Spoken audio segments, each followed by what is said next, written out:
that at least another 16 people remain missing. 3 conflagrations continue to burn around Los Angeles. The wildfires are on track to be among the costliest in U.S. history. South Korea suspended President Yoon Suk-yeol will receive his annual pay rise despite his impeachment for briefly placing the country under martial law. Yoon's salary will increase by 3% in line with the standard for government officials. Since his impeachment in December, Yoon has resisted attempts to investigate and arrest him for alleged insurrection and abuse of power, placing the country deeper in political turmoil. While suspended from his duties, Yoon remained in office until South Korea's constitutional court upholds his impeachment. News of his salary increase has drawn criticism among South Koreans, some of whom say they cannot believe he's still getting paid, let alone getting an increment while he's suspended. Some on social media pointed out that Yoon's 3% salary rise is nearly double the country's minimum wage increase. Back home in Nigeria, the Apex Igbo Social Cultural Organization, Ohaneze Ndigbo, has officially endorsed President Bola Tinubu for a second term. The group said it felt the need to uphold the principle of rotational presidency as a cornerstone of Nigeria's democracy. In a detailed statement signed by its Deputy President General, Mazi Okechukwu Isteguzoro, Ohaneze emphasized the importance of equity and fairness, noting that following 8 years of northern leadership under former President Muhammadu Buhari, it is the turn of the South to retain power until 2031. The group called upon all its members and all Igbo people to align with these visions, setting aside parochial interests in favor of a united front that champions genuine progress for the region. Ohaneze Ndigbo urged President Tinubu to address critical issues affecting the Southeast, particularly the release of Nnamdi Kanu, leader of the indigenous people of Biafra, IPOB. The Imo State Police Command has confirmed an explosion that occurred on Sunday in Umuneke community in Bieri within the Mbitoli local government area of Imo State.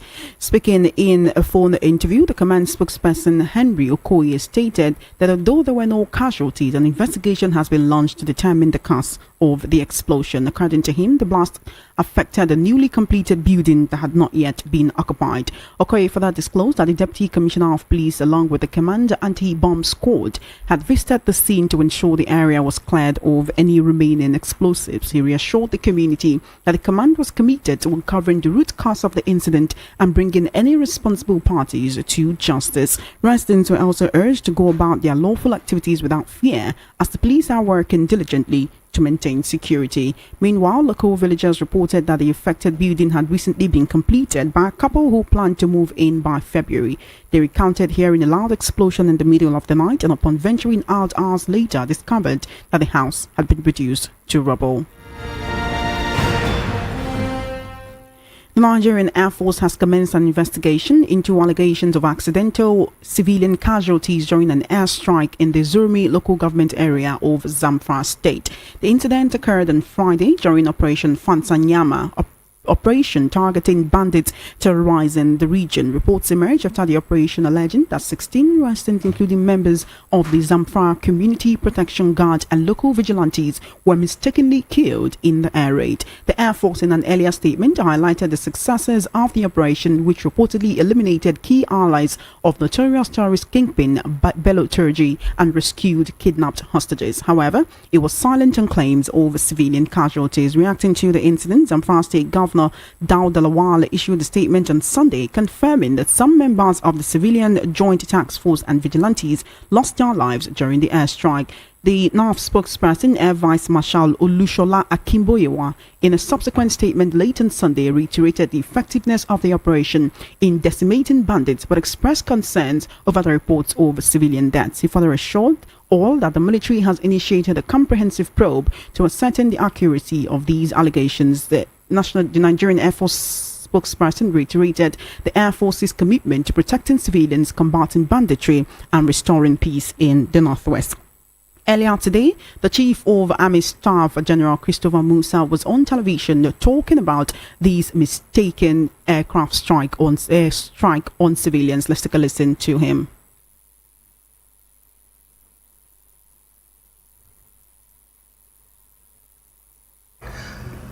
Before we conduct any airstrike, we follow up movements, and I can tell you when we do airstrikes, we do it with precision. Now we cannot rule out secondary explosion. Why? Because again, within areas where they keep these things, they have weapons, they have bombs, they have ammunition, explosives that they keep. So sometimes if it goes up, you cannot rule out the aspect that civilians might be affected, but we do not deliberately target civilian population. We avoid as much as possible. We have videos that we follow up before any strike is conducted. Now, what is happening is that, like I said, in the past we have had traditional rulers, religious leaders that are also part of these things aggravating this situation. Normally, once these things happen, they take advantage and want to make it. And maybe a question we should ask, why is it that when we are succeeding, that's when you keep on hearing this accidental airstrike here and there? Again, for us, I think it is just a way of demoralizing the troops, demoralizing our air force, and making it look as if we don't know what we're doing. We're investigating every airstrike they said that is an accident, or any airstrike that is conducted. We carry out thorough investigation and we come out with this. Most times when they say there is even an airstrike, before you go there, they tell you they've buried the people. Why not wait and then let's also come and verify these issues? But like I can tell you, if there's anything like that, we conduct up reports and then we take action against that. In a tragic development, suspected Boko Haram terrorists have reportedly killed at least 40 farmers in Kukawa local government area of Borno State. VOB News gathered that the attack, which happened at around 4:30 p.m. on Sunday in a farming community, Kayakura village in Doron-Baga ward, also left dozens of farmers missing. This is coming barely 24 hours after 2 people were killed and a church was set ablaze in a similar attack in Chibok community, southern part of the state. A local source said members of the deadly group invaded the villages in large numbers and started shooting sporadically. However, a security source in the area gave the number of people killed as 30. You're currently listening to the World News at 12 right here on Voice of the People 90.3 FM. We'll take a very short break and return with the news analysis segment. Do stay tuned.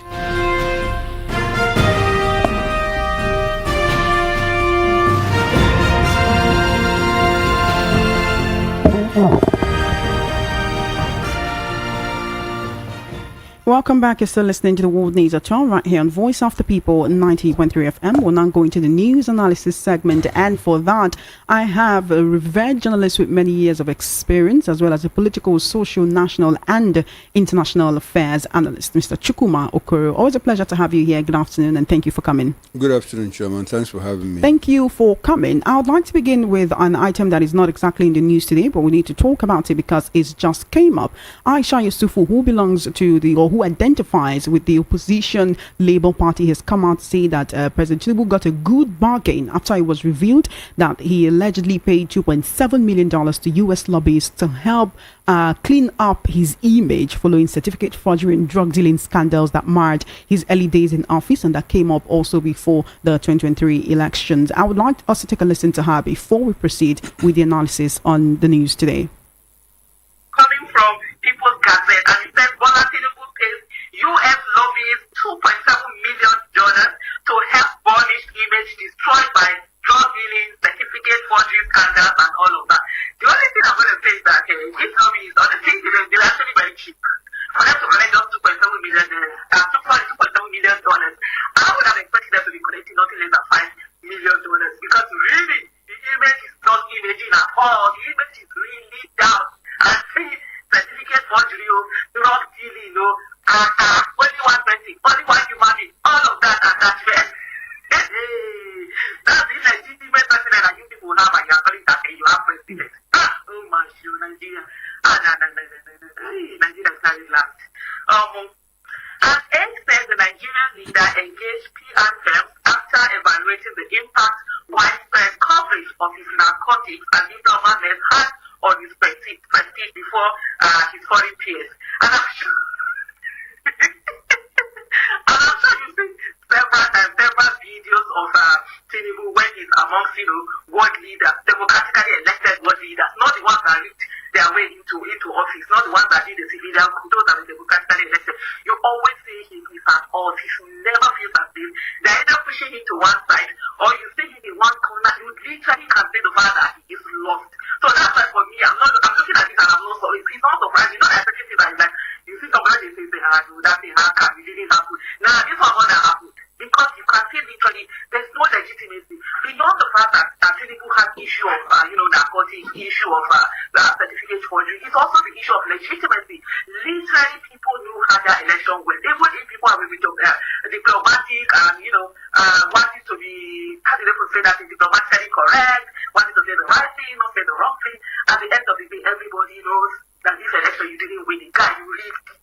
Because the rigging was so brazen in the manner that it was. But it wasn't done with finesse. It wasn't done in a So the accusation or allegation of rigging election is one that the opposition has held onto after the 2023 elections. But she also spoke on the issue of legitimacy, saying that President Bola Tinubu is an illegitimate president, and that if he did pay this money, then the people he paid to are cheap. The Labour Party lost the 2023 election. President Tinubu has been president for over 18 months now. Is it time for them to stop actually pushing these narratives or upholding these narratives, or actually expressing joy at narratives like this that seem to talk about the president's image? Do you notice what she talked about how the president is pushed to the side when he is relating with other presidents and heads of state from other countries? Oh, well, Chama, I think there's a lot in the menu about what Aisha talked about. In the first place, Aisha is being sarcastic if he says that $2.7 million, it's cheap compared to the level of damage, that the president carries, the level of baggage and the burden that he carries on his integrity and all of that. In any part of the world, $2.7 million is a lot of money. So on that count, I think she's been sarcastic. Then if you talk about legitimacy, I wouldn't know what Aisha means by illegitimate president. Nigerians went out and voted en masse, and somehow Bola Ahmed Tinubu of the APC was the person that we have what we call first past the post. That is the way our elections are conducted. Presidential elections, governorship elections, elections into House of Representatives and Senate, and all of that. First past the post means that, Choma, if you score 21 and I score 19, the person that scored 21 takes it all. That is it. If you factor in the fact that the person also has to win like 2/3 of the 36 states of the federation. But all that, people were concerned, people disagreed, and they went to a tribunal. And the tribunal ruled that, look, Ahmed Bola Tinubu is validly elected president, going by evidence that, was put before the tribunal. They disagreed and still went to the Supreme Court, which is more like the terminal arbiter. And the Supreme Court upheld the judgment of the Presidential Tribunal, Presidential Election Petition Tribunal.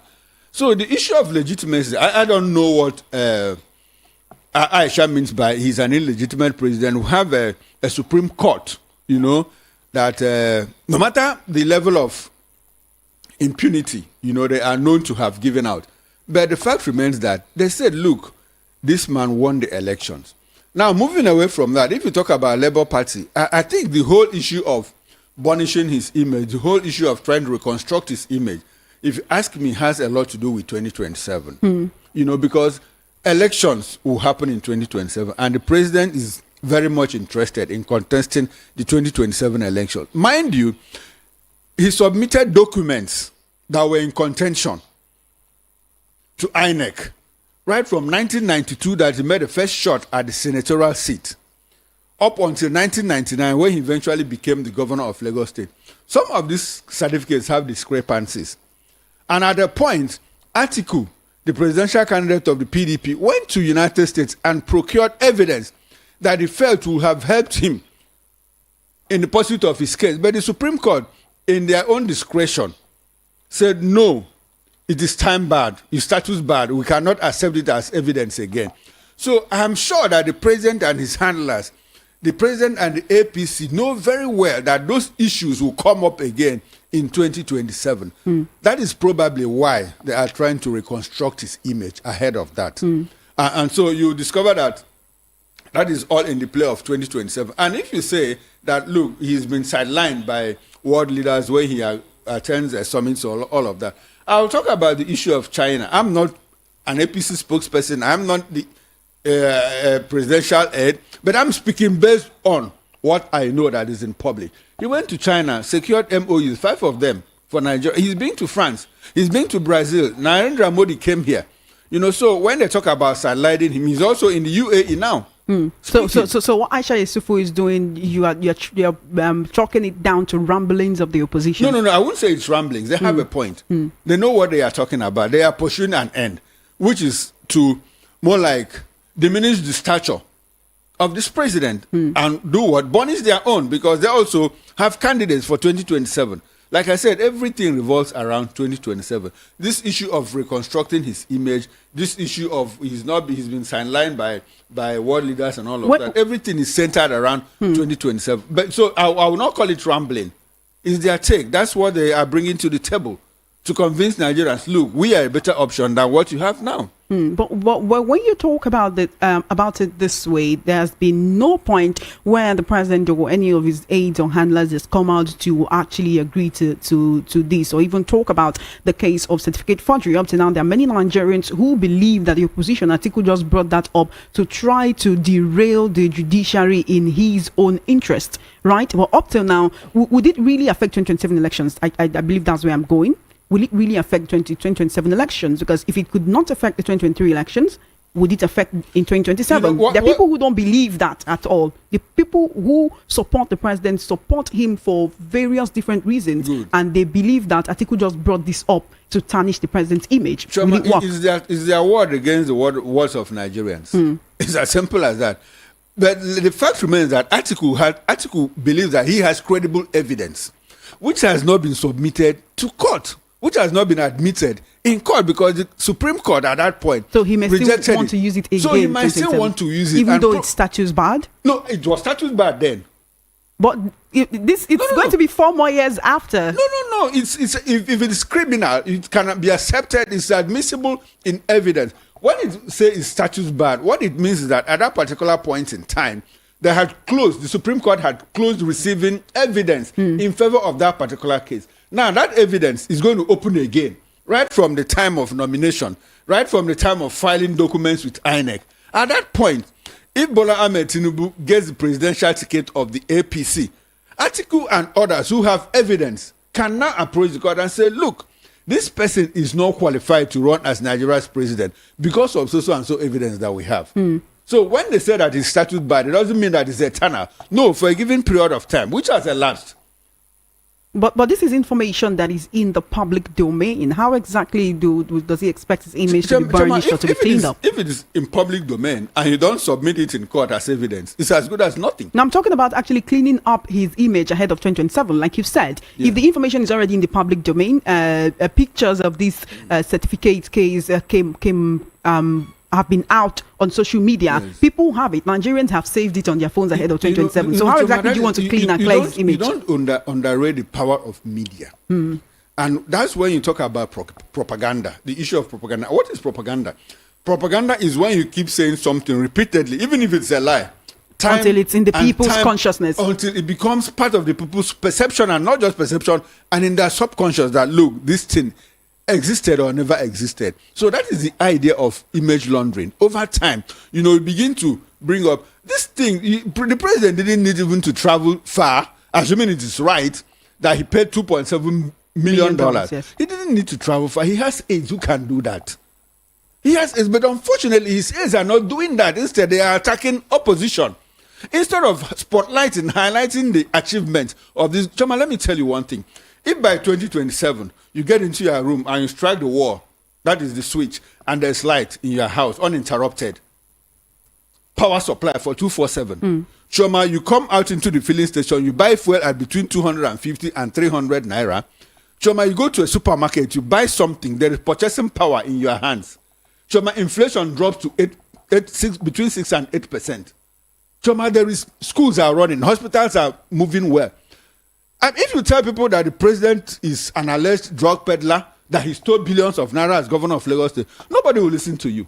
I will be more interested in what this very, quote, criminal, so to say, has brought to their table. But the whole thing becomes, it's bungle when you have all of this put together, yet Nigerians are suffering. Language. There is hunger in the land, there is insecurity. So that is when they will be more receptive to negative news. To negative views about the president. Because this is not the first place. It has happened elsewhere. We have had bad So this is a better way to burnish the president's image than and not payment. attacking P2B, not attacking Showore, not attacking Atiku and all of that. Meanwhile, Nigerians clearly understand what P2B, what Showore, what Atiku, what they are talking about is the reality of Nigerians. So when you bring up the issue of certificate forgery, operating a lot of other Nigerians slash into it, these things might be true. All right. This issue is one that is long, and I would love to continue the conversation, but our time is fast spent. And I want to talk about the Nigerian Air Force and accidental strikes on civilians. It's happened in Zamfara State recently. It's happened in other states. It's happened in Sokoto. It's anytime we come up with this kind of news, personally, I always wonder what is wrong with our intelligence structure that there seems not to be, the army does not seem to know the difference. Air Force doesn't seem to know the difference between terrorists who are in one particular place and civilians who live in that locality. Granted, most of these terrorists are incorporated into the community, but when they want to carry out the nefarious act, there is a clear distinction between those who are terrorists and those who are civilians. This is one airstrike too many. You will agree with me. The Chief of Army Staff is saying yes, there will be probes. Of course, the Air Force does not go out intending to actually harm civilians, but then this is one too many. Chema, I'll take it from where you stop. This is one too many. I agree with you. And I listened to the Chief of Defense Staff, General Christopher Musa. Unfortunately, I'm not impressed. But that is me. I'm speaking about Chukwum as Chukwum Okoro.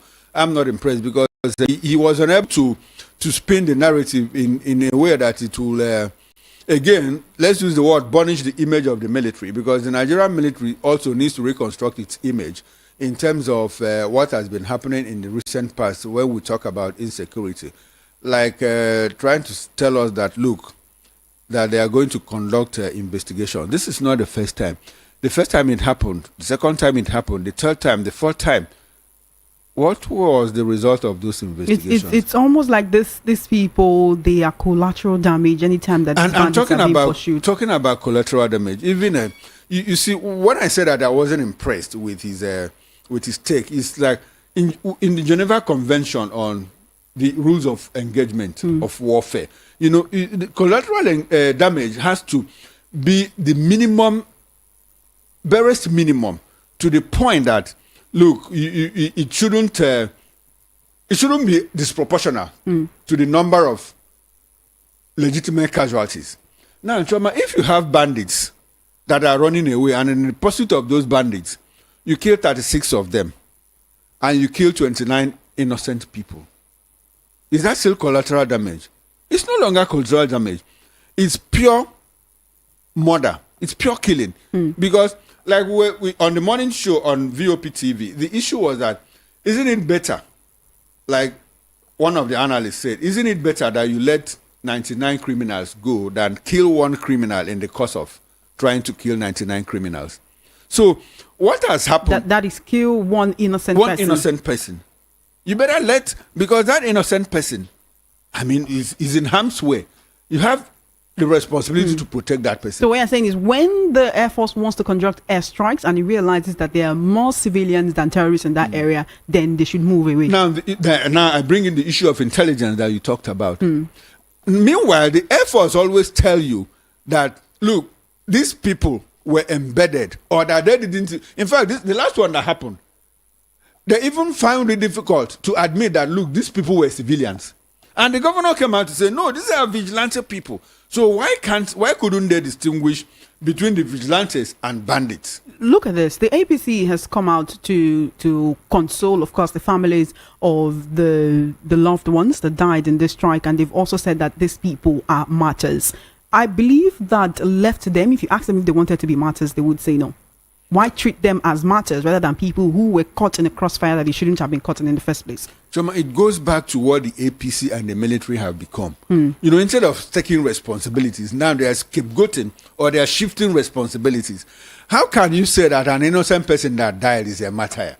He didn't open his hands and say, kill me instead of killing the other person. That is what martyrdom is all about. And not that somebody was always running away from his life, and in the process you mowed him down. You now turn around to say that he's a martyr. He's not a martyr. I mean, that is pure criminality on the part of whoever is responsible for that action, if you ask me. All right. Just before you go, because our time is fast spent, I want to quickly talk about Ohanaeze Ndigbo endorsing President Tinubu for his second term. Now, this is coming from the desk of the person who calls himself Deputy President General Mazi Okechukwu Isiguzoro. Many Nigerians and political analysts of Southeast extraction have come out to say that he is a usurper and he is an imposter. But yet he continues to speak under the umbrella of the Ohanaeze Ndigbo without being called aside or called to order. I want to which of the Ohanezes, the newly elected or the old one? Which one? Does Isiguzoro belong to? He just always comes out and speaks on under the umbrella of Ohanaeze Ndigbo. What is he in Ohaneze? He calls himself the Deputy President General. Okay, he calls himself the Deputy President General. Okay, if that is what he is, as an Igbo man, I'm not sure that he's speaking for us. This is not the best time to endorse President Bola Tinubu. Just President Bola Tinubu, or this is not. If it were another person, if it were, let's remove President Bola Tinubu from that equation, and drop my phone on that table as the president.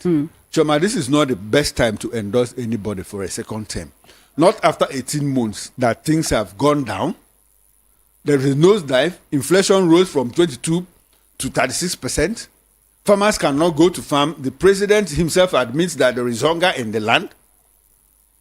Choma, everything, fuel moved from 187 to 200 to 220 up until now. It is selling at 1,010 naira, 1,030 naira in some places. Choma, the minimum wage of 70,000 naira has lost value than the minimum wage of 30,000 naira. Is it about hospital? A president that, travels at will when his house is burning, and you are endorsing him? I'm sure that Isiguzoro did not endorse him for the Ohanaeze Ndigbo. He did not endorse him for the Igbo people. It is left for the Igbo people in 2027 to go to the polls and elect the person they want to be their president, if you ask me. So Isiguzoro is actually speaking for himself. He's not speaking for the Igbo nation. And he shouldn't speak for the Igbo nation at this point in time. Would you expect that the newly elected the President General of Ohanaeze Ndigbo would actually call him to order and ask him to stop speaking under the umbrella of this group, especially since he doesn't exactly identify with them? Anyway, at this point, until we have a duly recognized Ohanaeze, because there are factions now. There's one by Okuku, there's one by Amata. The Okuku one is actually even being endorsed more by IPOB, but the one which is recognized by Ohanaeze, by the President, Peter Obi and others, is that of Azutambata. Exactly what I'm saying. So when it is settled with the Igbo people, it is the Igbo people that will recognize the Ohanaeze that they want. Not the presidency, not the governors, not IPOB, but the generality of the Igbo people. So in the next few days, in the coming days or in the coming weeks, Nigerians will understand, the Igbo people who will understand who is the authentic leader of Ohanaeze Ndigbo. And that is when the question will be answered. Yes, thank you so much, Mr. Chukwuma Okorum, for joining me. It's time for us to go, as much as we want to continue the conversation. Thank you so much and have an amazing day. Thanks for having me, Chairman. You have been listening to the World News at 12 right here on Voice of the People 90.3 FM. Just before we wrap up, we'll take a look at the top stories again. You heard that Los Angeles fire's death toll has risen to 24. Ohanaeze Ndigbo backs President Tinubu's second term bid, asks President to release Nnamdi Kanu. Police confirm Imo explosion and begins probe. And Nigerian Air Force probes accidental killing of civilians in Zamfara airstrike. And that is a wrap on the World News at 12.